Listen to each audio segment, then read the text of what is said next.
Welcome to Ill-Equipped History, where two best friends talk about history and just have a good time. Yeah. How you doing, Emma? I'm doing great. Ankle's still messed up, and we're doing great. Everything's fine. Everything's fine. I am the meme with the, a dog sitting at a kitchen table and everything's on fire around them. Mm-hmm. Everything's fine. This is fine. I would like to say that I have been scooting my leg on, those rolly stools in garages that mechanics work on? My husband has one in the garage, and I've been rolling my leg on it because I'm too cheap to spend $100 on one of those knee scooters. So, well, hey, if it works, it works. It does get stuck on the tile, but we're living. It's fine. It's fine. How are you, Morgan? I'm good. I'm going camping tomorrow, so that's going to be fun. Yay! Hopefully I don't just pass away in this heat, because I don't... Do not. I cannot do this podcast alone. And for other reasons. But the podcast. But the pod.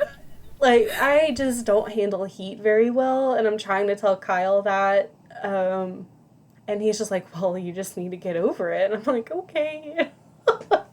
No, he's a lot more nice than that, but... Listen, I'm slightly asthmatic. If I get too hot, I just, lay down, I'm like... I just get real grouchy, and I was like... Because we're going with some friends, and he was like, they're going camping, and I'm like... I'll go, but I'm going to complain the entire time. Because of the heat and the bugs. You know what you should do? Drink some IPA. Oh, I should drink a nice crisp IPA. Crisp. Or a wheat. Wheat. Wheat beer. Wheat. All right. So, it was I kind of had to think about the skit I was going to do today, because the topic we're talking about today is so batshit insane that I was like, what? How do I even introduce this? Because literally every time I kept looking into it, I was like, what? What? And it's not a funny story, but it is batshit insane. So without further ado, let's just jump into our skit. Introducing the new miracle drug, Pervitin. Contained in a small, easy-to-swallow pill, it'll put pep in your step. Don't take my word for it. Listen to these true, first-hand testimonials. I can study for hours and not get tired. I have the energy to clean my entire house every day. I used to be sad all the time after my wife died, but now, with Pervitin, I have a smile on my face every day. Try Pervitin. This fun little pill is so nice, we merged with Hildebrand to make special chocolates the ladies will love. I eat 3 chocolates, and I can finally handle all my kids living in my house. Pervitin, used by our armed forces with your approval. Try Pervitin today. Pervitin, the stimulant for the mind and body. Thanks for giving me that line about the kids. You're welcome. I do love my children. What? If it had been late 1930s Germany, you'd probably be all over these chocolates. I'm just going to say, because they made you feel real good. I love chocolates, and I love drugs. I'm just kidding. Don't bring drugs.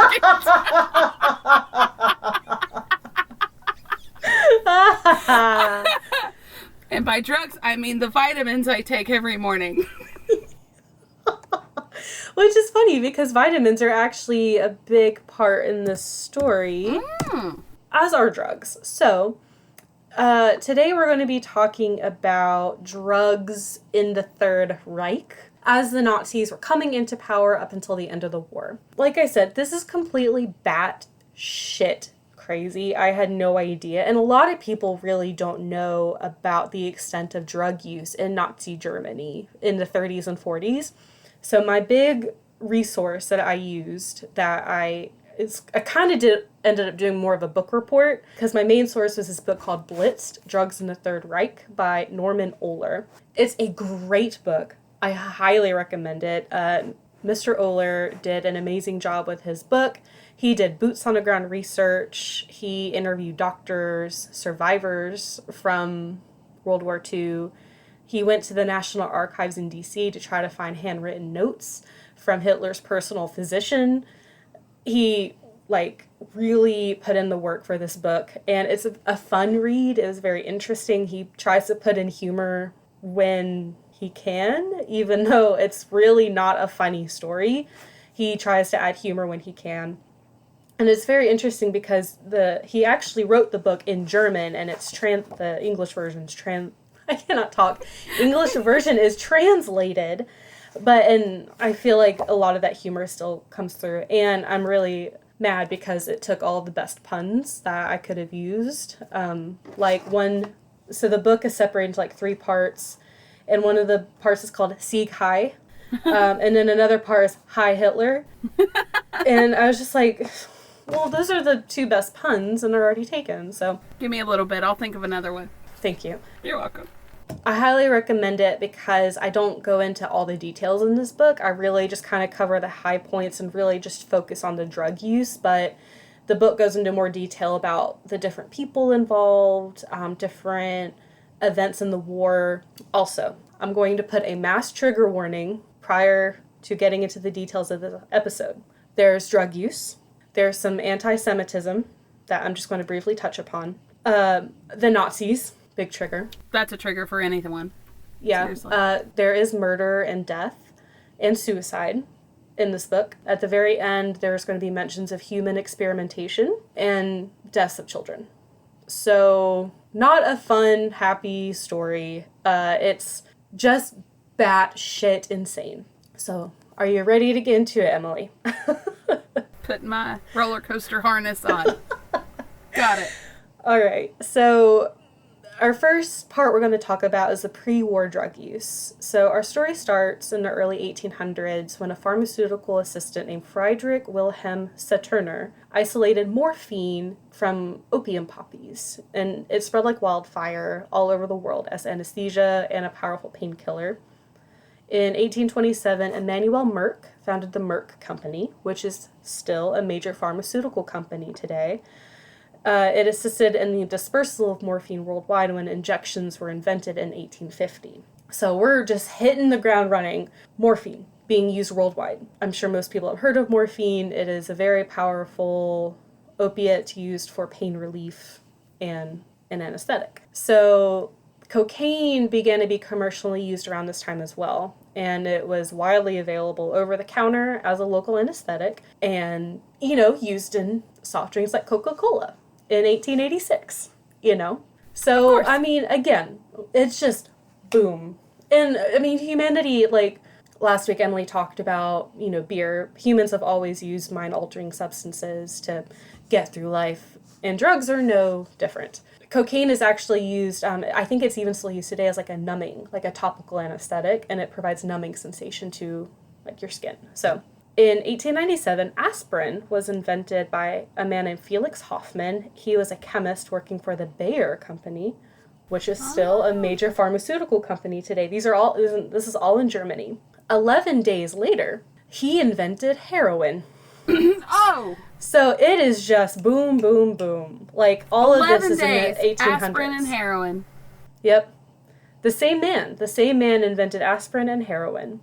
And heroin, the book said it was the first designer drug. So at this time, all of these drugs are coming out of Germany, being invented there, coming out. Germany was a gold standard for drug production in the 19th century, especially after World War I. In 1926, Germany was the main producer of heroin and morphine. 40% of morphine produced worldwide was produced in Germany. Jesus. And pirates in China were actually selling counterfeit Merck cocaine. So they were getting bags of cocaine, writing Merck on it and saying, this is Merck cocaine. Yeah, it's a lot. Already, I'm only 5 bullet points in on my 8-page notes, and it is already batshit insane, is it not? I don't even know what to say right now. Okay. We are hitting the ground running with drug use. So, we know World War I. Right. Germany was in a bad place after World War I. Yeah. Economy economy crashed and people turned to the numbing effects of drugs to help them cope with just the shit of it all. Yes. Drug use was rampant, especially in Berlin. The book says 40% of doctors were addicted to morphine. Oh my God. And you could buy drugs on any street corner. There is an actress named Anita Berber. She's an actress and dancer. She dipped white rose petals in chloroform and ether and would suck on them for breakfast. Like, so much drugs. I'm so stressed I have no words. Well, you're about to be more stressed out. Oh, God. So, enter the Nazis. Okay. When the Nazis started coming into power in the early 1930s, or sorry, I skipped a line, sorry. In the late 1920s, the National Socialist Party, aka the Nazis, started coming into power. As they grew, they vocally denounced drug use.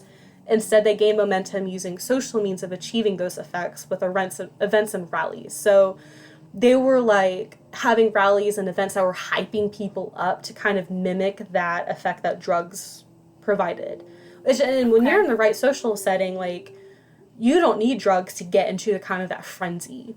Yeah, just think about you at a concert, like at a really amped up concert. Yeah, like you don't need drugs to necessarily experience that euphoria if the social environment is what it needs to be. And the book said, quote, they hated drugs because they wanted to be like a drug themselves. Mm-hmm. So the Nazi Party was trying to become a drug in the German people's lives. So the Nazis started heavily regulating drug use and alcohol and tobacco. They would try to treat drug users initially, but then they would also look at like your hereditary predisposition to use drugs. Mm-hmm. And if you were found to have a hereditary component in drug use, they would send you to a concentration camp. So it was the German people who were first being sent to concentration camps. Right. And then eventually they started sterilizing drug users, and then eventually started euthanizing drug users. They were exterminating drug use among the populace in Germany. The anti-drug campaign soon merged with a lot of anti-Semitic statements, with the message being sent out that the Jews were trying to poison the good, innocent German people, especially the children. And the book mentions, like, there's, like, books and propaganda that came out that was like, the Jews are trying to drug the children with mushrooms and stuff. Like, it was horrible. Absolutely horrible. Oh my God. But they combined both, like, of their big topics at that time into one message. And it was very harmful to innocent Jewish people who were not on drugs, or even if they were, they weren't, Right. Like, drug users don't deserve to be euthanized. Absolutely not. Or sterilized, or any of that. Right, and when that's combined with the violence that the Jewish people experience, it was not a good situation. In 1937, Dr. Fritz Hauschild, he was a head pharmacist at Temmler Pharmaceutical Company. He had found a recipe that the Japanese had come up with in 1887. Mm-hmm. And he expanded upon it and formed a drug called Pervitin that was mentioned in our skit earlier. The main ingredient in Pervitin is methamphetamine. Yum. So we have all heard of methamphetamine, but what does it actually do to your body? Meth increases the dopamine in your brain, and dopamine is a reward chemical. It's a neurotransmitter that allows us to feel pleasure. Meth boosts the dopamine in your brain, and so you will very often experience feelings of euphoria and intense pleasure. You also get feelings of confidence, wakefulness, and energy. One feels like they don't need to eat or sleep while they're on meth because they're just happy. Like, who needs to sleep? Who needs to eat when your brain is just so full of dopamine? And there's even been studies where they have hooked rats to, like, a dopamine, like they had a wire hooked to the dopamine center in their brain, and they could push a button to either give them food or a button to release dopamine into their brain, and they will hit that dopamine button until they starve to death. Oh my God. Like, dopamine is a very, very powerful chemical in your body. Yeah. The effects of methamphetamine typically are long-lasting. They can last more than 12 hours, depending on the dose. The negative side effects are pretty severe. So you tend to have feelings of depression, fatigue, and cognitive disturbances. And that's just like when it wears, like a dose just wears off. Right. Long-term effects of continued meth use include extreme weight loss, dental problems, anxiety, confusion, actual changes in the structure of your brain, itching, memory loss, sleeping problems, violent behavior, paranoia, and hallucinations. And so the combination of the positive and negative side effects would have people want to continue to taking Pervitin because you got such an intense high, but the lows were so low that you don't want to feel those lows, so you keep taking it. Right. And that's why it's so addictive, plus with the dopamine. Meth is extremely addictive. Don't do meth. Just don't. It is not don't do worth drugs. it. Just don't do drugs in general. This entire episode is an anti-drug episode. I'm just saying. This is what Dare should have been. You'll definitely not want to do any of these drugs when I'm done talking about them because none of it's good. Nope. So Pervitin comes onto the market, spreads like wildfire across Germany. All sectors of the workforce began using Pervitin regularly. Nurses, writers, students, doctors, factory workers, firemen, actors, truck drivers, housewives, etc. Everyone began using Pervitin, and productivity across the country skyrocketed. Pervitin was even used in chocolates. A brand called Hildebrand started making meth chocolate, and each portion had about 5 times the dose of meth than a Pervitin pill. And the recommended dose of the chocolates was 3 to 9 pieces. What? Oh my god! This shit was crazy! This shit was crazy. Okay, so if you had 3 chocolate, and it's 5 times the amount of 1 Pervitin pill. Mm-hmm. You're taking, like, I think it said how much was in a Pervitin pill, but I think each Pervitin pill was like 3 milligrams or so, maybe 1 milligram. So, yeah, you're taking a lot of meth. Oh my god. And the people who started taking Pervitin saw increases in mood, attention, confidence, and performance on IQ tests and energy. And there were overall decreases in sleepiness, weariness, and depression. So at the time when Pervitin was released on the market, like, this was seen as the wonder drug, you know? Right. This was seen as a miracle drug that, like, was boosting the country, you know, like, Germany was going to be great again, and it's all because of this pill. So there is a quote from the book that says, quote, "When the Nazis took power, there were 6 million unemployed and only 100,000 poorly armed soldiers. By 1936, in spite of a continuing global crisis, almost full employment had been achieved, and the Wehrmacht was one of the most powerful military forces in Europe." And I did look up pronunciations of things, so I hope I did things right. The Wehrmacht was the armed united forces in Germany. That included the Heer, which is the army, the Kriegsmarine, which is the navy, and the Luftwaffe, which is the air force. So the Wehrmacht is the entire, like, military. Okay. Like, on top of Pervitin being used to boost the mood and morale of the people, the Nazis look like they're actually changing Germany for the better. Like, everyone has a job. We have military might again. Like, we can do this thing. The Wehrmacht and Pervitin. Mm-hmm. To talk about the Wehrmacht and the use of Pervitin, we have to talk about a man named Dr. Otto F. Ranke.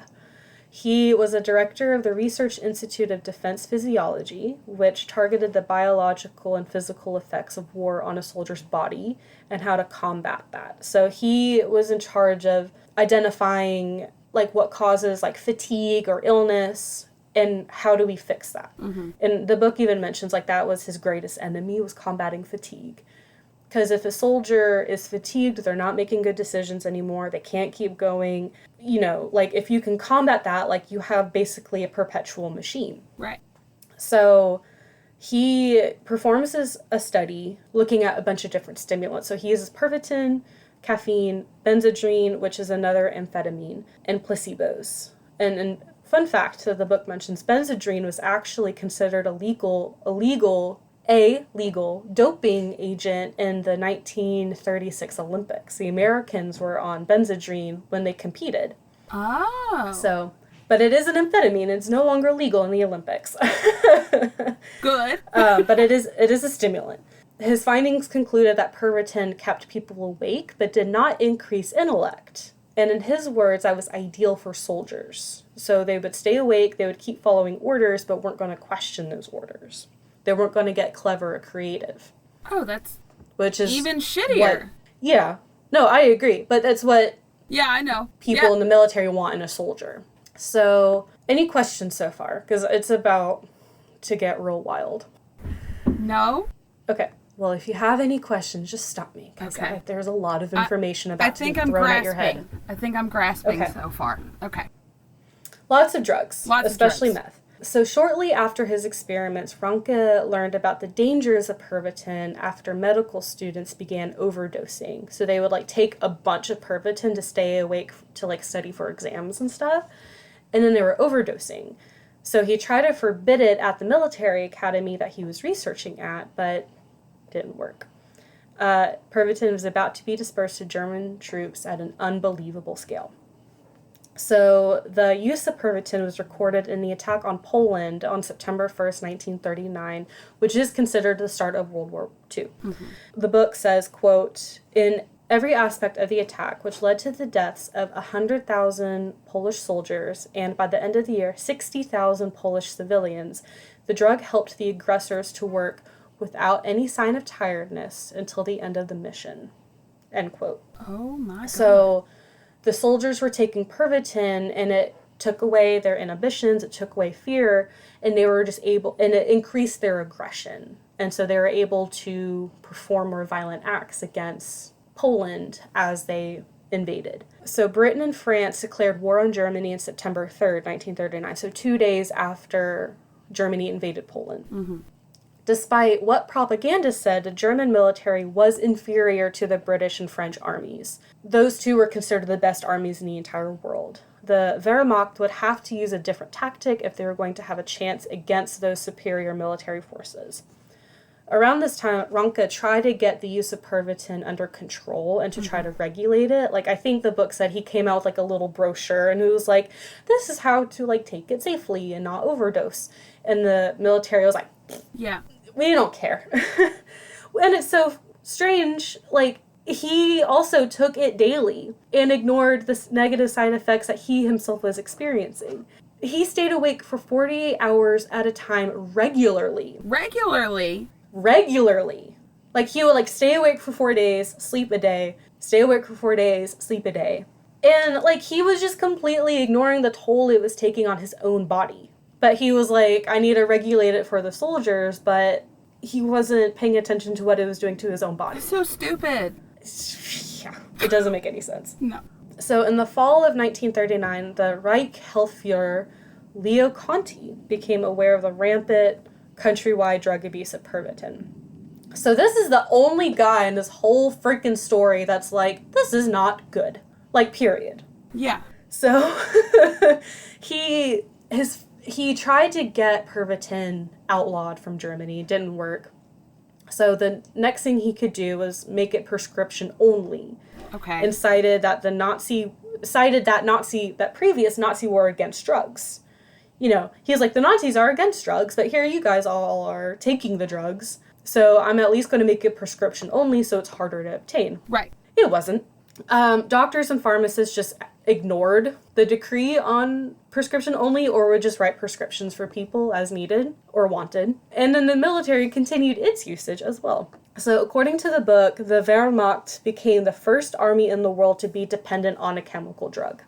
Oh the Temmler factory, which is where Pervitin originated, was in charge of fulfilling the orders for the army and the Luftwaffe. 35 million tablets were ordered at the start of the war.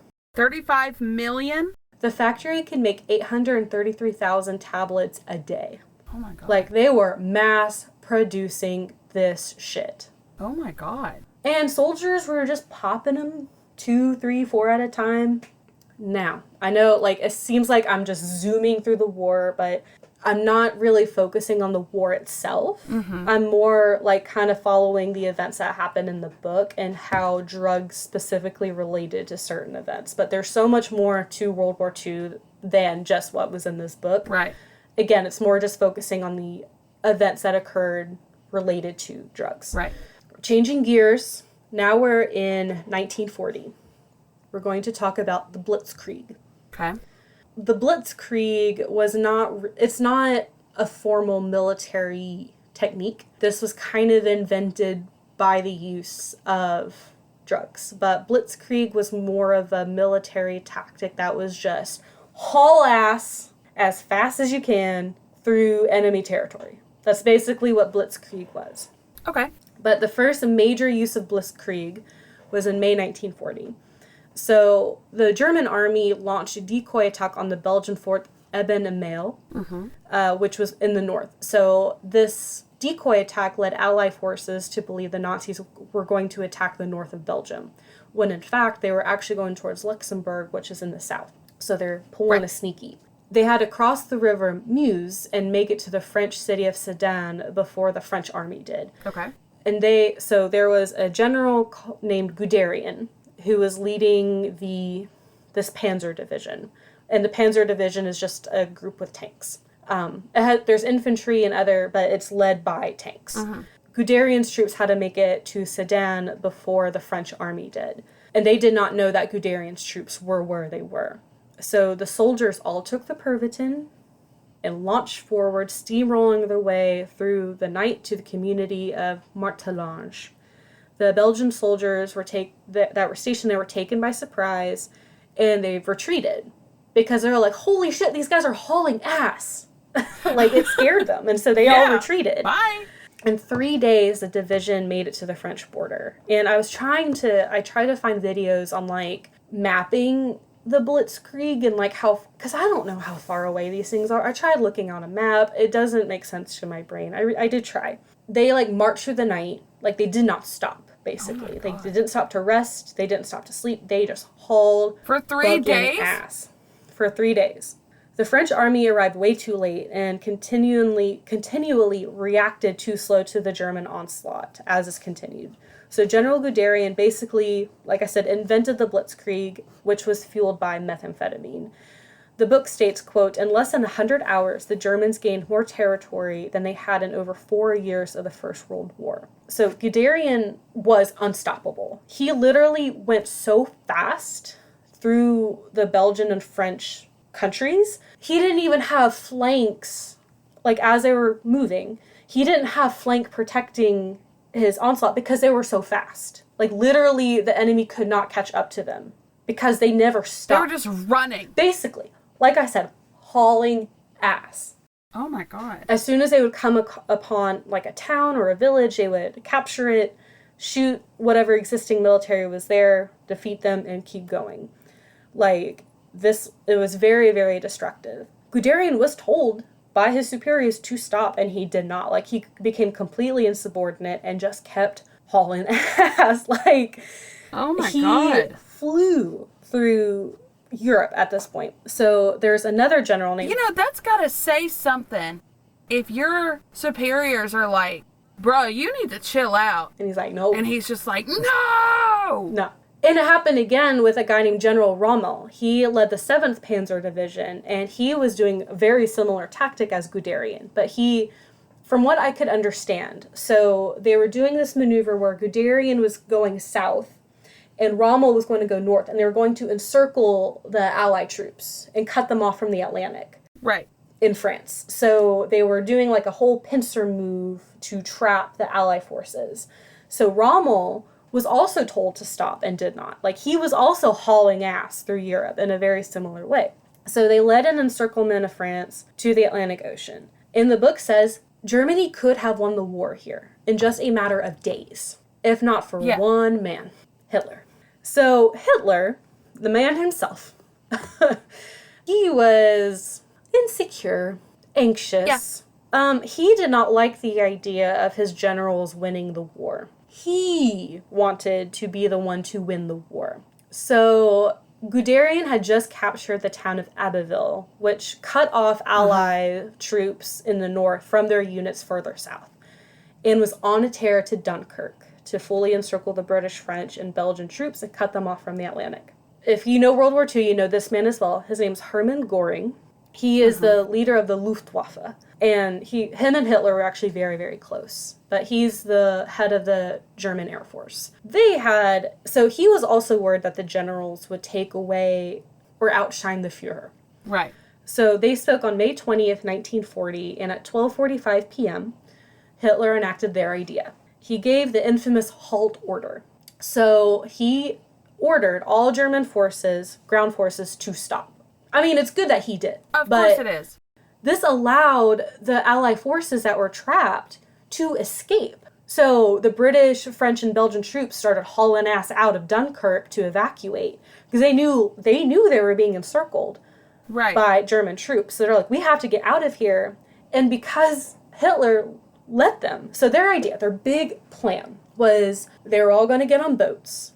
And then Göring was going to order the Luftwaffe to attack the ships from the air. So he was going to send in fighter pilots to bomb all the escapees, which worked for like a little while, but then fog and clouds rolled in. And now the German fighter pilots could no longer see all the boats. Do you know how easy it would have been?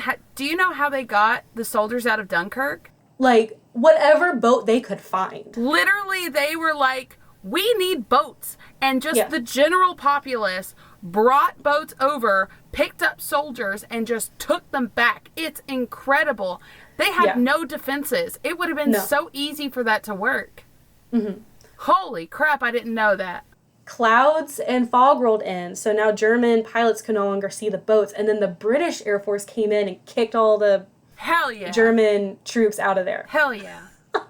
And the book even mentions that Guderian could only just stand and watch. For 10 days, the German army just stood on sat on their asses and just watched, basically, all of this going on. Let me get back to my place, because I was just ranting for a second. 10 days, they were just like... Just sitting there. And, like, Hitler would not let them advance forward. Like, Guderian was like, please, let us advance. Like, we can cut them off. We can win the war right here. And Hitler's like, no. No, because I didn't say so. I want to win this war. Well, I'm glad he was a man-child. I am too. After 10 days, 340,000 Allied troops were able to evacuate from Dunkirk. So what was left behind was equipment, ammunition, about 80,000 French soldiers who were not able to get on a ship. But Hitler, regardless, considered this a major victory of his own accord. He's like, I did a great job, you guys. Wow. Sure you did, buddy. Sure. So now we're going to skip forward just a tad to June of 1940. So this was May, end of May. Now we're in June. Okay. Little skip. So Ranke, the physiologist, the military physiologist, is traveling amongst the troops, just handed out Pervitin like confetti. I mean, he's just like Oprahing it everywhere. Like, you get some Pervitin. And like, literally people went to him and were like, hey man, can I get some of that Pervitin? He's like, yeah man, here you go. And again, like, he knew the negative side effects, but it didn't. Well, he was so high on it himself that he was just so happy to give it away. Yeah. So it got to the point, so Paris fell under German control in mid-June. Mm-hmm.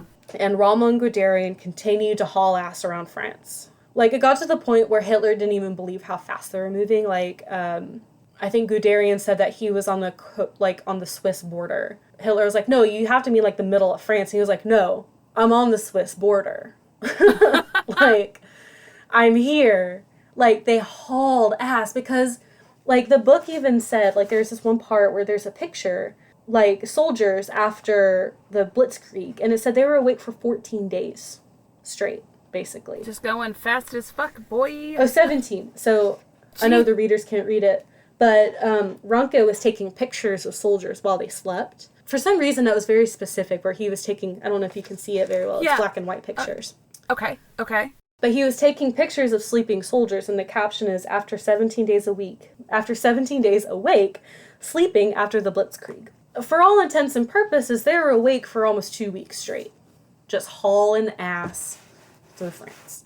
Think about how much strain that is on your body, how much weight those soldiers had to lose, how mentally unstable you would be at that point. Yep. They need to sleep for a week straight to regain some form. Yeah, well, and then on top of just the side effects of meth itself, bombarded with the physical and mental exhaustion that's being had by the soldiers. Like, it culminated not well. Yeah. Oh my God. As you can expect. So, and then it got to the point where older higher ups that were taking Pervitin started feeling the toll more explicitly. So, like, several were starting to have, like, cardiac arrest. One died of a heart attack, more collapsed. But Ranke continued to ignore those negative side effects, continued to push Pervitin on the troops, even though he himself was dependent on it at this point and knew its dangers. Yeah, he's just slowly dying from it. Yeah. And the British Army later started utilizing Benzedrine. So an Italian newspaper discussed that there was a German courage pill that was considered vital to their success. So the British Army started having the soldiers take Benzedrine, which is an amphetamine, but it has much fewer side effects than Pervitin and, isn't meth. Right. It's a stimulant, but it's not fucking meth. Right. So Conti, who's the health Führer, lead of the health office of the Third Reich, so he comes back and he's continuing his fight against Pervitin. The entire country of Germany was using about 1 million doses a month of Pervitin. Like, this shit is crazy. And in June 1941, Conti made the drug subject to the Reich opium law. And that outlawed any kind of opiates because of, like, the anti-Semitism, blah, blah, blah. Right. This did not lead to a reduction in its use. Of course it didn't. So Conti was even trying to create soldiers who became drug dependent. So, like you were saying, like, soldiers could not continue, like, this habit of staying awake for 2 weeks at a time, like, without it having some kind of negative effect. Right. So Conti was starting to try to track those soldiers who were dependent on Pervitin, but those soldiers did not have good outcomes because, remember, the laws, like, they were sent to concentration camps or sterilized or euthanized, and the German army didn't want their soldiers being euthanized. So, this is not funny. In response, the German army started recruiting people from Conti's office and sending them to the front lines to fight. Oh my God. Just backstabbing bullshit is going on. Good Lord. There's just so much batshit stuff. So I have, like, 3 sections. Like, I know, like, I did organize things into headings because it's very helpful. So we're about to start 3 out of 4 headings. Do you have any questions? Or any comments before we continue? Meth is bad? Yes.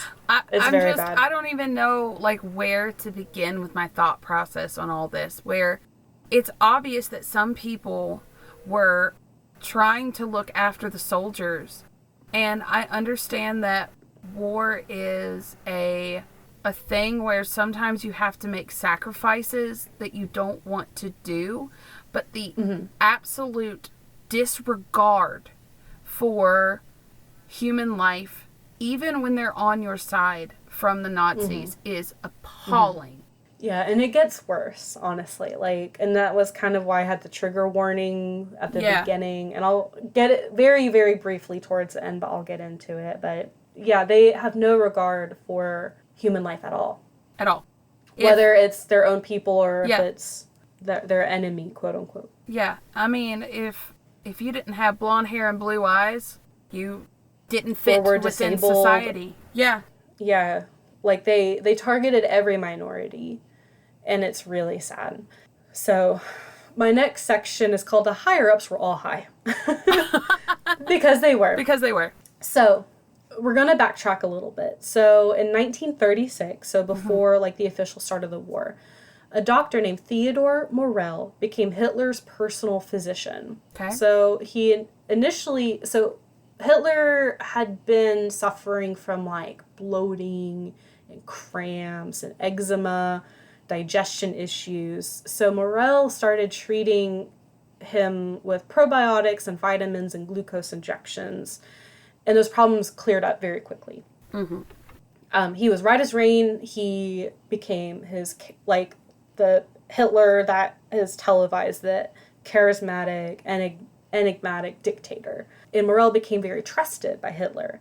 So he transformed to a pretty sickly person to a seemingly very powerful, healthy person.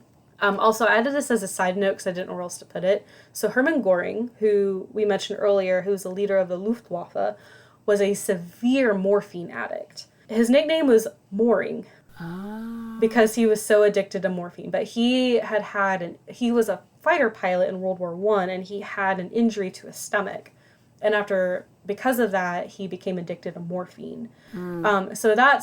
He was high on morphine when he came up with a harebrained scheme at Dunkirk to let's bomb the boats. Anyway, so as time went on, and as the war continued, Hitler became more dependent on Morell's miracle cures. He would be great, and then he would get sick, and then Morell would have to come up with a new treatment for Hitler, and he'd be great again, and he'd get sick again. And then Morell would have to come up with a new treatment, and he'd be fine, and he'd get sick again. So it was just this continuing process for 10 years, almost 10 years, where Morell was trying more newer and newer treatment methods. So when the book gets more into Morell as a person, there's a lot of stuff going on there, but it is interesting. There's just so much. So Hitler needed frequent injections of vitamins, glucose, and whatever else Morell decided would be effective for the Führer's treatment. And other higher-ups started to become patients of Morell as well. So according to the book, leadership began to realize in 1941 that the war could not be won, but Hitler was in denial. He was oh, it's fine. Everything is fine. And he was really, not only did the higher-ups and the superiors surrounding Hitler, protect him from the reality of the situation, he was just in complete denial. And it only continued to get worse. And he kept becoming sick. And so he asked Morell to help him overcome his dizziness. So, and I mentioned here that the book goes into a lot of detail about Morell's different exploits, but the purpose of time, I'll summarize the gist of what happened. So basically, Morell ended up acquiring factories where they would process animal parts acquired from slaughterhouses. So they would process organs and glands to produce and create steroids and hormones. And those were then used on Hitler, which is really ironic because he was a staunch vegetarian. But then he was being injected with animal parts. Okay, one, ew. Yeah. The amount of times that glands is, the word glands appears in the book, I'm just stop saying glands. Yeah, please stop. I did not know Hitler was a vegetarian. He was a staunch. He did not smoke, he did not drink. He was very, very health conscious, which is ironic because he was always sick. But, I think, and it doesn't mention this in the book, but based on his behaviors, and especially later, it seemed like he may have had a form of OCD. Contagion-related OCD. He was so focused on being healthy all the time. Oh. And, he didn't want, his mistress, Eva Braun, smoking. He was even you have to stop smoking. Bad things will happen to you. He was very, very health conscious, ironically. Yeah. So even with all these medications and injections, Hitler still continued to get sick. He suffered from intestinal issues, gas, bloating, etc. So in July of 1943, so another time jump, there was a key change in Hitler's remedy. Morell began administering Eucadol.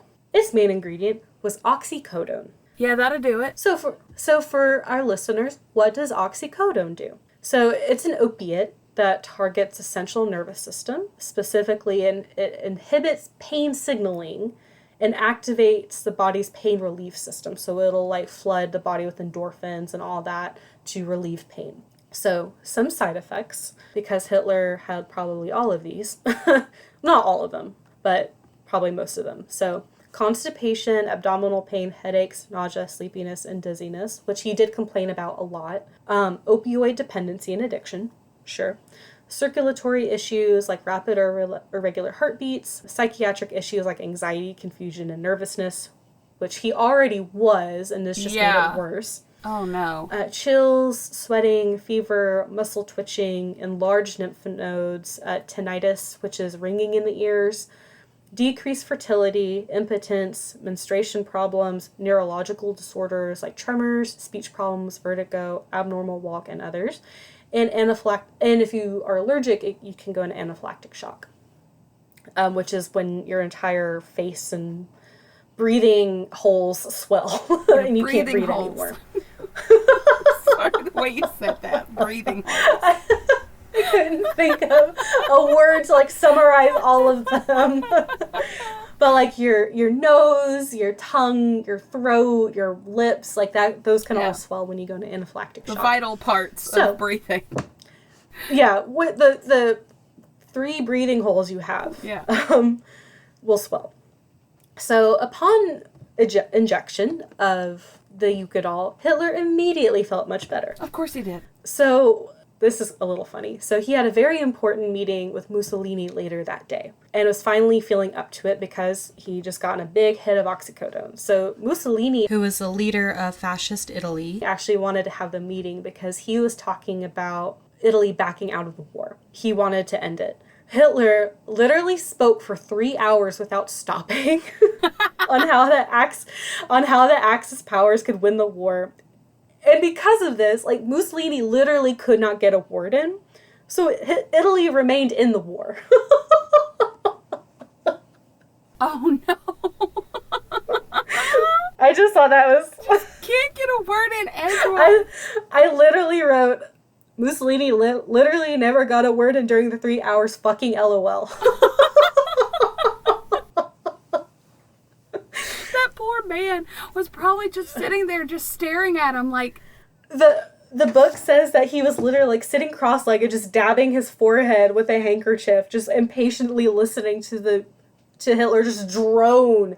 It wasn't like an excited animated talking. He was droning for 3 hours without stopping because he was high. He probably could have taken a nap and Hitler probably wouldn't have noticed.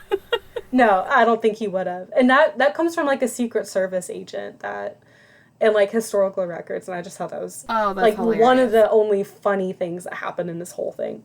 The cycle of drug use continued as Hitler became more erratic with his injections of Eucadol. It got to the point where, this is the other funny part, it got to the point where his guests and other higher-ups literally had to be high to be in the same room as him. Because they could not handle him when he was hopped up on Eucadol. Their drug of choice is Pervitin. So he would be high up on oxycodone and they would all be on meth. And it was the only way they could all be in the same room together. Oh. Oh my God. Yeah. So, and I think I mentioned this a little bit earlier. What's ironic is that the Nazis, who were on an anti-drug campaign before the war, were now major drug users. Like, everyone in the Nazi party used drugs. Like, besides Leo Conti.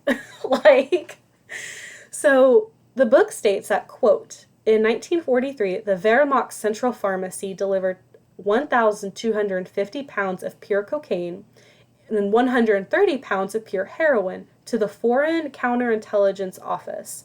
Most of the drugs went to Department Z, which handled the secret services. Most of the drugs, those, what was it, like almost 1,800, more than 1,800 pounds of drugs, most of those went to Department Z, which handled the secret services, and Department ZF, which handled the Third Reich's finances. So Department ZF received 1/2 ton of cocaine hydrochloride, which can be used as the drug, the illegal drug, or as a topical or local anesthetic. The book theorizes that the drugs were used as bribes or to obtain foreign currencies. So the department wasn't all using the drugs. Right. But they were sending it out. Okay. So now the Nazi party was drug dealers on top of drug users. Which, again, is super ironic because of their campaign against drug use. So here's some more, like I said earlier, Morel, like a lot of higher-ups became Morel's patients as well. So here's a couple, a few. According to the book, Hitler, his mistress Eva Braun, Mussolini, many military generals, Heinrich Himmler, who was the architect of the Holocaust, Japanese Ambassador General Hiroshi Oshima, and our friend Goring's wife. So Morel was so worn out that even he started turning to drug use, but it was not clear, it was never recorded what drugs he was using. Right. I don't know. So now we come to July 20th, 1944. A plan was created. People were losing faith that Germany would win the war, and Hitler was largely blamed for the failure. So a coup d'etat was contrived. I said coup d'etat so great, and then I stumbled upon the next word I said. So now we have Operation Valkyrie. So for our friends, our listeners who don't know, this was a plot to assassinate Hitler by his own party. On July 20th, 1944, Hitler walked into the meeting room where he was meeting with other Nazi leaders, having just had a nice, fresh dose of Eucadol. Klaus Schenk Graf von Stauffenberg walked in with a briefcase, set it as close to Hitler as possible, and very quickly walked out the door saying that he needed to take a phone call. When he walked out of the room, someone else sat in von Stauffenberg's seat and moved the briefcase from right next to Hitler to behind a really thick table leg. At 12:42 p.m., the briefcase exploded, and 4 people would eventually die from their injuries from this explosion. Hitler did not die. Damn. Because the briefcase was moved from right next to him to behind a thick-ass table leg, which shielded, like, he did not come out of this unscathed. Like, he got a shit ton of splinters, he got scraped up, and both of his eardrums were burst. Damn. But this assassination attempt did not succeed, unfortunately. Because of the injury to his ears, a man named Dr. Erwin Geising, I hope I said that right, he was an ear, nose, and throat specialist for the military, and he was called to treat Hitler. So his treatment of choice was a topical anesthetic, cocaine. Oh my gosh. So, and this was applied to Hitler's nose and throat. And I don't know if they meant like inside his throat or like on top of his throat. I have no idea. So the cocaine, even though it's a topical anesthetic, it was absorbed through the mucus in Hitler's nose and gave him a high. Hitler thought this was great. He loved cocaine. And he would ask Geisling, please give me more.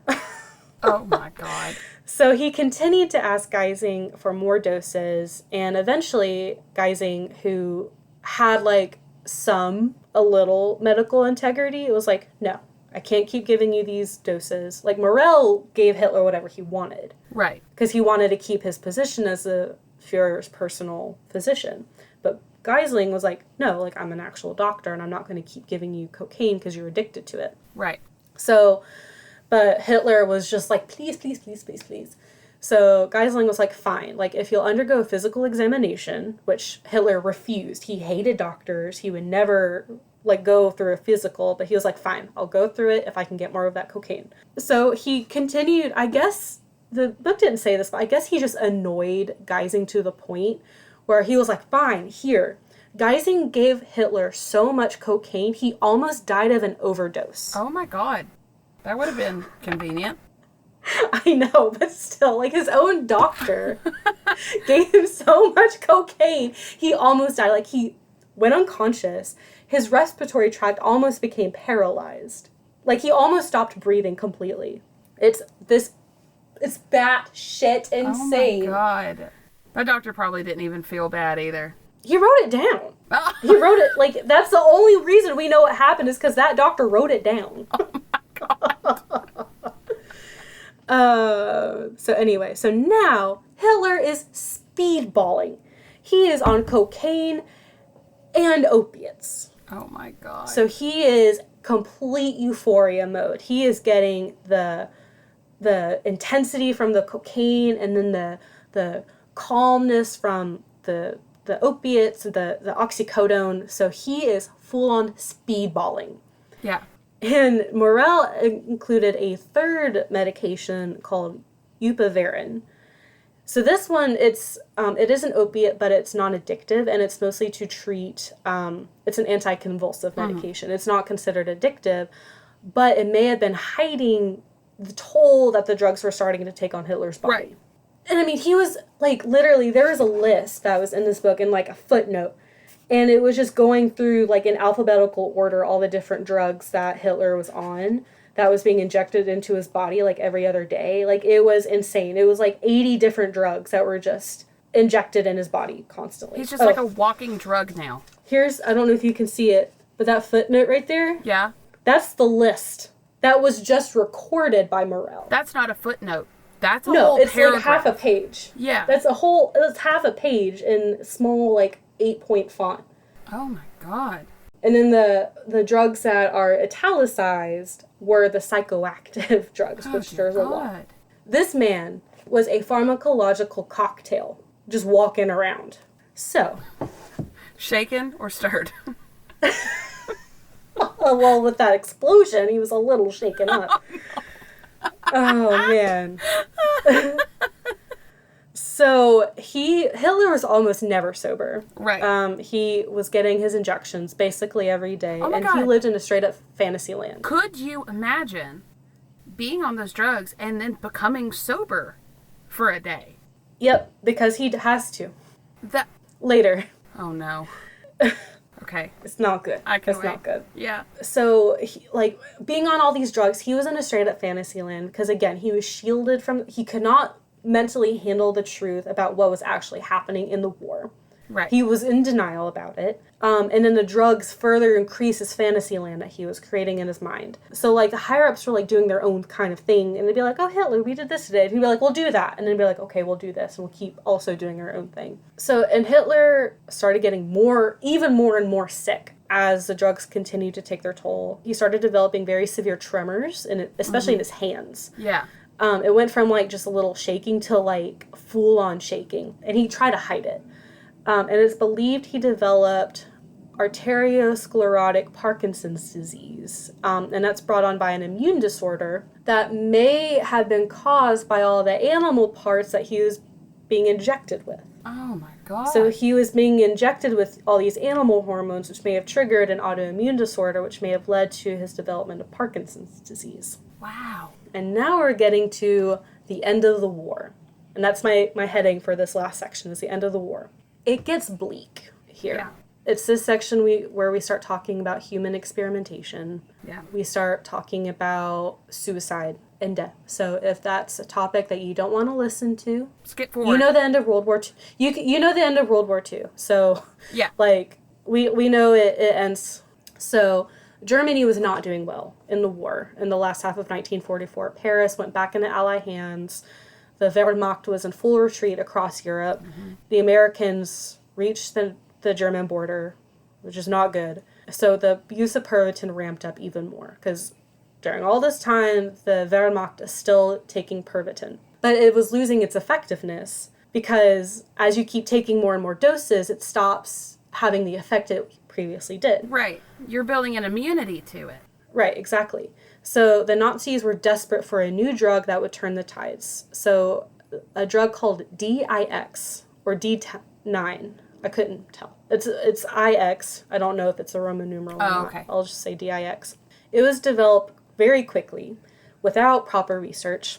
This contained 5 milligrams of Eucadol, 5 milligrams of cocaine, and 3 milligrams of meth. That is the drug cocktail right there. Oh my God. Yeah.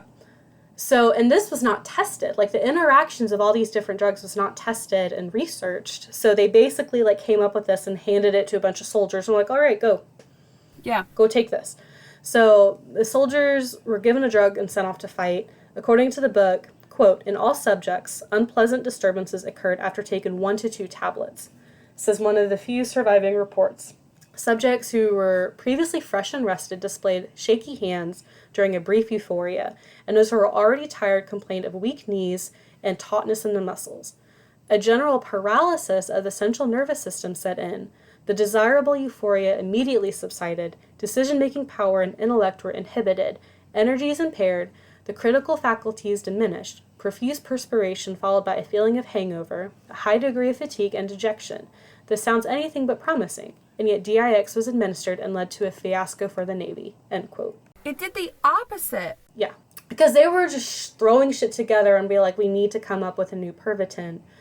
This has to work. So what happened is a mini submarine was developed just very quickly. The soldiers or the sailors were given this DIX and sent to go fight in this operation in the mini subs. 2/3 of the pilots did not survive. Because of the drugs? That's like kind of what the book was implying, is that they did not have the mental capacity to be cognizant of what was happening. And also the submarines were just kind of thrown together as well. So I think it's a lot of different things. But the drug did not help at all. Wow. It impaired their cognitive facilities. It made them sick. They were shaking and they couldn't breathe. Like, it was just a whole thing. Well, could you imagine tripping in a bad way in a miniature submarine? In the middle of a war. Absolutely not. No. So a miracle drug continued to be sought after, but they wanted to actually perform an experiment this time. The Navy and the SS secretly collaborated on who the experiment subjects would be. They turned their eyes to the Sachsenhausen concentration camp. So here's where we start getting into the human experimentation. Again, trigger warning. So at the Sachsenhausen concentration camp, there was what was called a shoe walking unit. And what they did is prisoners would be testing alternatives to leather soles for shoes for the Wehrmacht. So it was grueling. I mean, they would have to walk so many miles in like different terrain. An average of 20 people died a day. Oh my God. In this unit. It was awful. And they were decided to become the test subjects for the drug experiments. So on November 17th, 1944, the shoe walking unit was given 50 to 100 milligrams of cocaine pills, 20 milligrams of cocaine chewing gum, or 20 milligrams of Pervitin chewing gum. And that was 7 times the dosage of a Pervitin pill. So the prisoners walked for like 48 hours until they collapsed from exhaustion. And there's one guy, he walked 60 miles without fatigue until he collapsed, according to the researcher. Oh my God. 60 miles without stopping. This experiment was deemed a success, and so the cocaine chewing gum was taken to this other group. So on December 7th, 1944, 5,000 young boys waited in Dresden. They were members of Hitler Youth and ranged from the ages of 10 to 16 years old. They were given uniforms and cocaine chewing gum and were instructed to enter a Seehund, which is another type of miniature submarine created by the German Navy. The book says that they were basically a bag of kittens drowned. Like, a lot of these children did not survive. How old were they? Between 10 and 16 years old. Oh my God. And they were also being given insane hard drugs to keep them awake. But it was the levels that they were given were so high. So some survivors, some grown sailors described their experiences with this chewing gum. So they cited bouts of hallucination and confusion, and many of the sailors never reached their destination due to confusion or sickness or drowning. The book describes many of these boys and men as torpedo fodder. So it's just a really sad situation where, again, the Nazis don't have any kind of value on human life. They're just sending these boys out, giving them crazy amounts of cocaine and be like, okay, go fight. They're children. Yeah. Oh, that It's hurts really my sad. heart. It's really sad. I don't even have any more words. That's No. oof. It's really bad. Again, we're continuing this use of drugs. So a man named Dr. Kurt Plotner, he was stationed at the Dachau concentration camp, and he was running his own experiments. And so he was trying to identify truth serums. And mescaline was a major component in his experiments. So Truth mescaline... serums. Yeah. Is he a wizard? Sorry, that's not a thing. So he got close with this. So mescaline is a psychoactive chemical that occurs naturally in Mexican peyote cactus. Okay. And it induces crazy powerful hallucinations. And he would give his test subjects mescaline hidden like tea or alcohol. And once the hallucination started, he could get anything out of them that he wanted to. Like the deepest held secrets. He was like, if you don't tell me what I want to know, this will kill you. Because they were tripping balls. Oh, my God. And so they would tell him whatever he wanted to hear, like all the secrets that they had. So he could not continue his experiments because the Americans later liberated the Dachau concentration camp. But what do you think happened to the experiment? Not destroyed. Oh, no. They were incorporated into a United States project called Project Chatter. And there's another experiment that was continued from Plotner's work. You may have heard of this one, MK Ultra. That was started from Plotner's human experimentation as well. And actually, the K in MK Ultra is kind of the nod to its German origins of mind control with a K. I swear to God, I am not having very patriotic feelings right now. Yeah, it's not good. No, listen, I love America, but sometimes I don't. So. Yeah, no, this is not good. And tens of thousands of people were unwillingly experimented on during these two projects. Oh, both Project God. Chatter and MK Ultra. So, we're going to take it back to Mr. Führer himself. Okay. We're getting close to the end here. So Hitler later started adding Pervitin to his regimen. Oh, it only took him a couple years, but he finally caved. I know, in December of 1944, because I don't think he was still on the cocaine dosages. So he started adding meth. He was barely alive at this point. Like, the author described him as a frightening, drooling wreck. Like, those are his He's words. probably just like a walking corpse Basically. at this point. And he also, like, started requesting liver to be injected into his body. Yeah. Ew. Because he thought it was helping him, and it was not.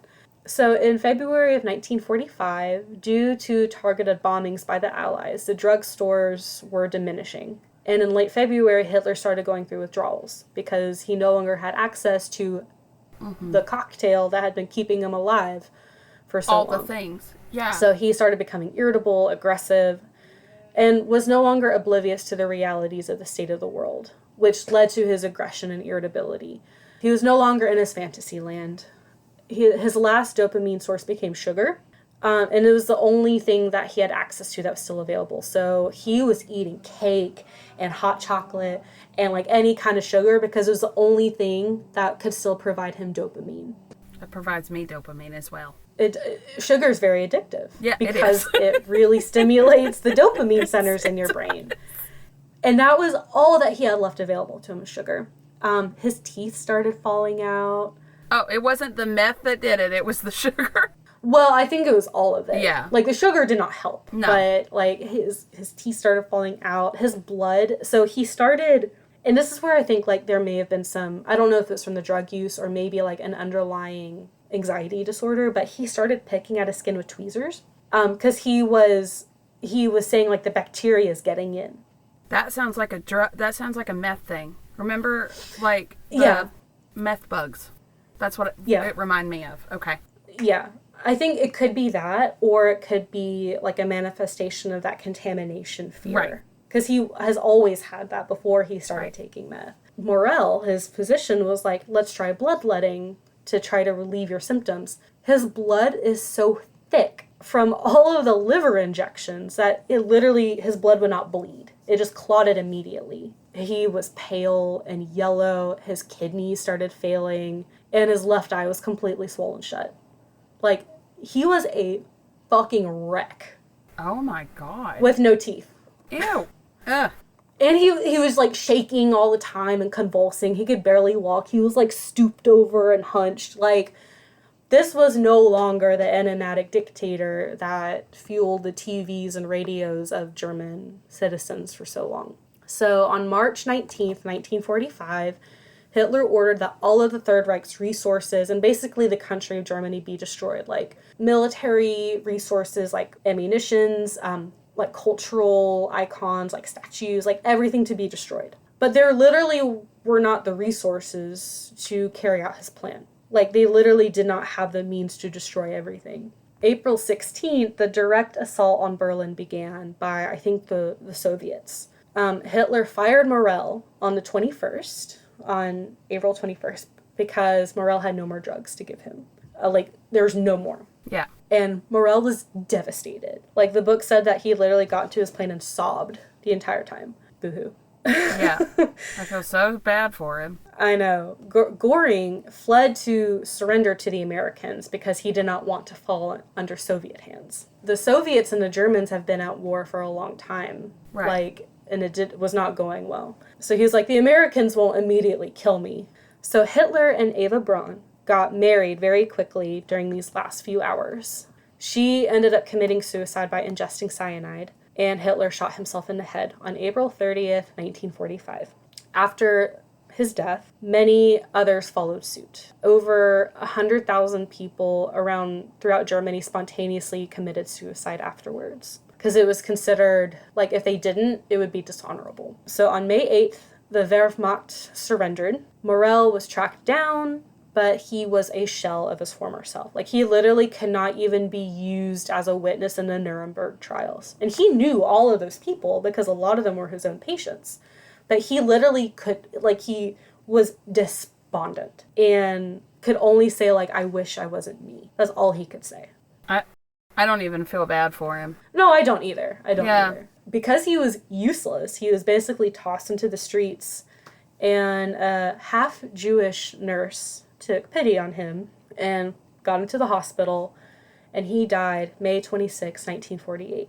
I'd also have some other notes about other key players from the story. So Himmler died May 23rd, 1945 by poison. And that was like Hitler had fired him, and he tried to retreat and like go undercover to the Americans, but it didn't work, and then he ended up ingesting poison and committing suicide. Goring died October 15th, 1946 by poison tablet after his trial in the Nuremberg trials, because he did not want to be hung or shot. His request was ignored, and so he committed suicide as well. And the poison was in like a jar of pomade that he had. It was like a little pill that was hidden in it. Oh. And then Ronka, our physiology guy that was addicted to meth, he lived through everything. He actually became a professor of physiology at the University of Erlangen and was a director of the Institute of Physiology at that university as well. He died unexpectedly in 1959 of arterial thrombosis while at his desk. The end. The end. Wow. Well, I think I'm a little flabbergasted. That's how I felt like while reading this book. Like, I have like just post-it notes. I was like, well, this happened. Well, this happened. Yeah. I knew that Hitler's army was on meth. I've seen it a couple times. I might be getting the story a little wrong. It's been a long time. But I do remember there was a story, I believe that it was one of Hitler's troops was actually resting one night, and they thought that, I think it was the British, were invading them at the time. But they were all tripping balls at the time. So they were like shooting into the trees and stuff. Well, they ran out of ammo. And then the British showed up. Oh my God. Wow. I watched that on a documentary a couple years ago, and that just kind of stuck with me because, like, you were so high. Yeah, it was not good. And, like, no one in Germany really got out of this unscathed. No. And you know what's wild is if they had just not used the drugs, they could have won. I mean, debatable.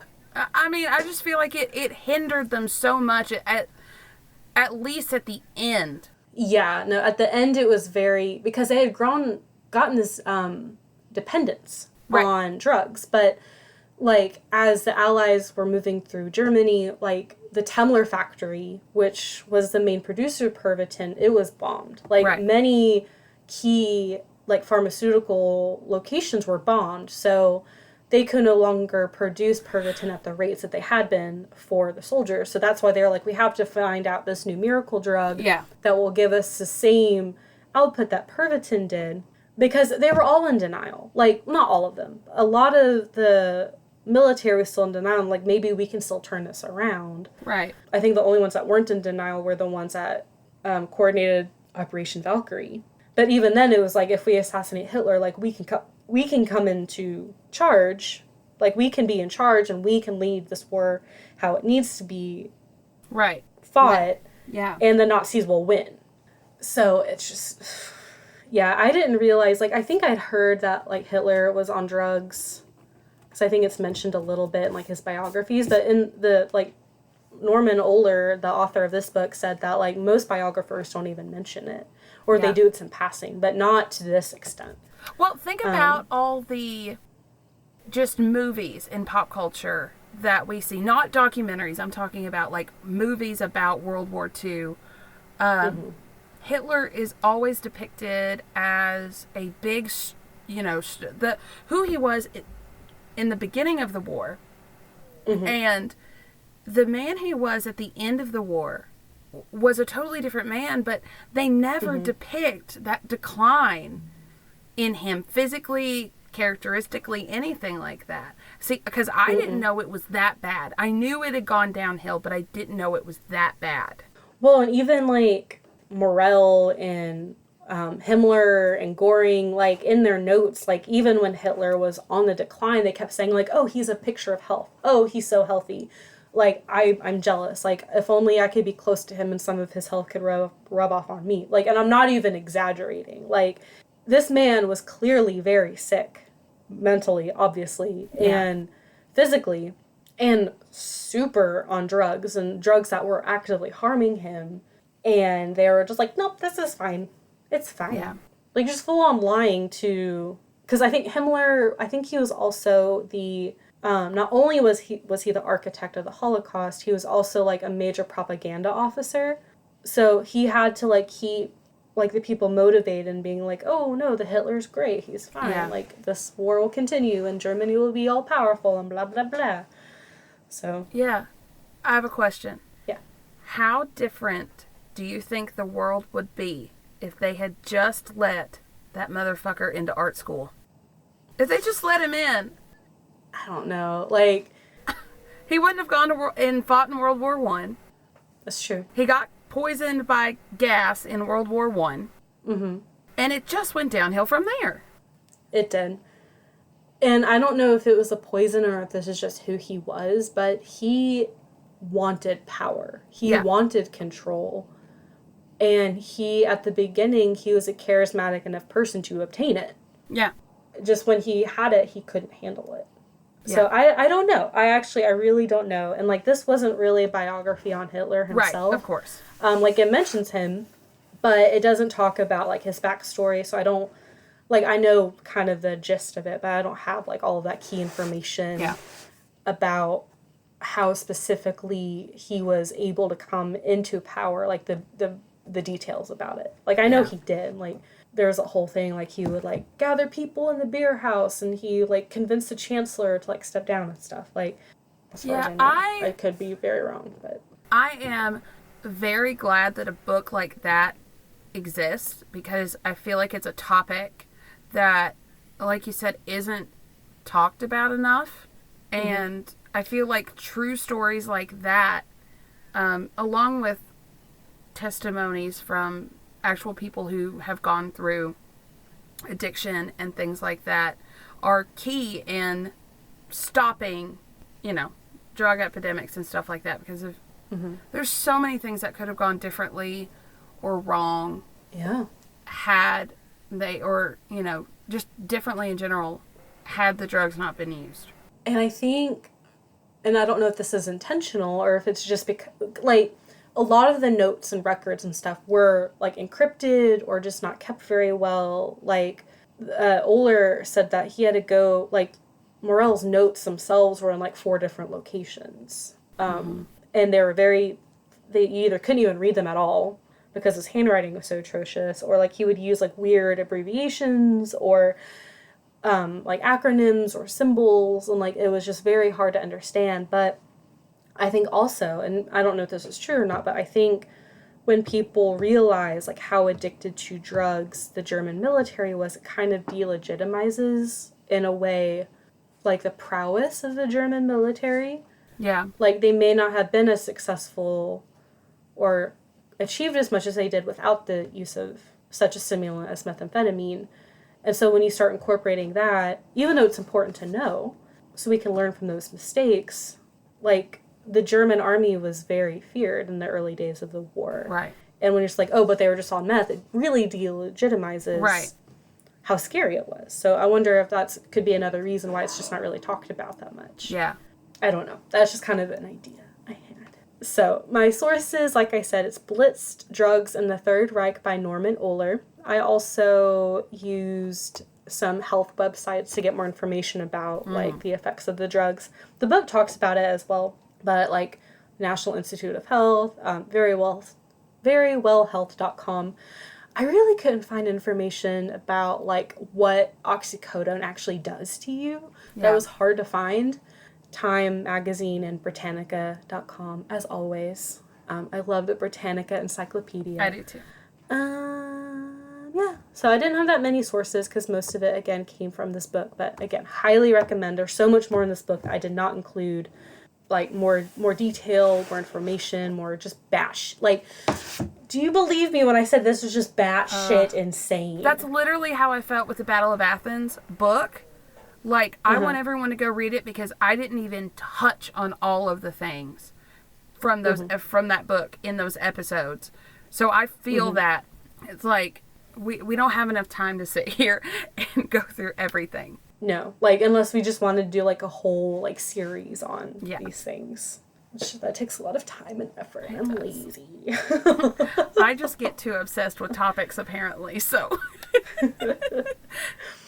Yeah, you know, like, the last few episodes we've been pushing, like, an hour and a half, so it's fine. It's fine, everything. You love the melodious sounds of our voices. Yeah, I hope you liked the couple just straight hours worth of Battle of Athens, because... See, I did. I listened, so it aired with our release schedule and our production schedule, like, it released today, the day that we're recording, and I listened to it, and it was really good, and I enjoyed it. Part 2 released today. I haven't listened to it all the way, again, only because I think I've listened to it, like, 14 times while That's fair. editing. I did listen to it in fast forward one time all the way through, which is just hilarious to hear our little chipmunk voices talking about dynamite.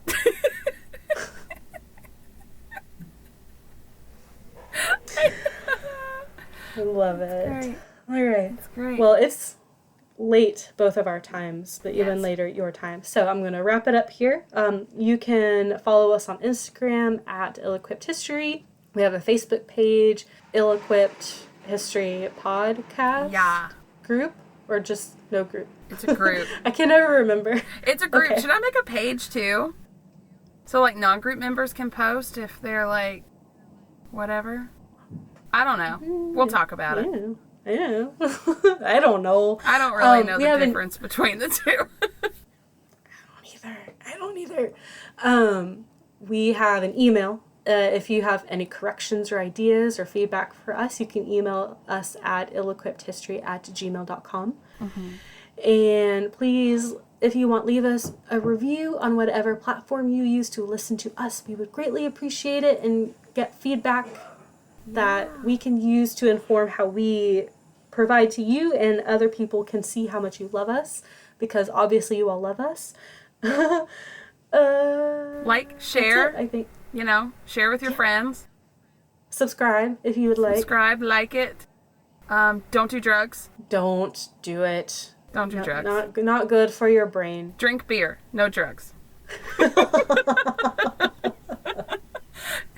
I'm sorry these last 2 episodes is just like beer, drugs. It was I know, we didn't even plan to have these episodes together. It was just like, oh, we're going to talk about just substances. It's because we have the same brain. We've said it a million times, and I'll say it a million times again. It's true. It's true. And I'm staying out of World War II for a while, because I feel like 4 out of 6 episodes I've covered Listen. I've just been about World War II in some way, and I'm just like, okay. Every single topic that I've just found in the wild, I'm like, oh my God, I want to do that one. It's a ship. It's a ship. I like boats. Become pirate. You're almost there. Just start calling me Moana, because I'm going to be out there in my boat on the ocean. Just because it calls me, okay? That's so funny. My mama even sent me one. Apparently there's an abandoned ship in Kentucky. I was like, oh, and apparently it was in a movie, and I'm like, oh, I've done too many ships. No. Oh boy. I know. All right. We'll end it here now. Yeah. After almost 2 hours. Oh my God, seriously? Yeah. Oh, Jesus Christ. Okay. It's okay. It's fine. All right. Okay, bye. Okay, bye. Don't do drugs.